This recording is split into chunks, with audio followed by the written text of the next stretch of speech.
Welcome to బీజీఎన్ Telugu updates. ఎన్నికల ప్రచార భాగానములో కర్నూలు జిల్లాలో సీఎం జగన్ నిర్వహిస్తున్న బహిరంగ సభకు ఎమ్మినగనూరు నుంచి మహిళలను తరలిస్తున్నారు.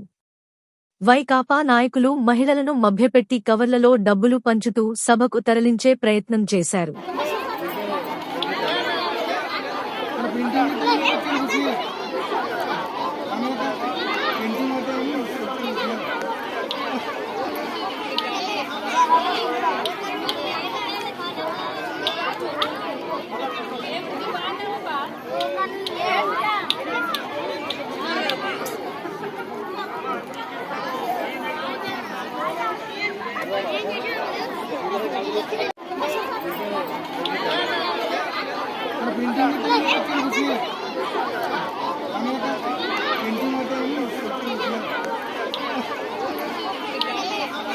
Stay tuned for more updates. Like, share and subscribe.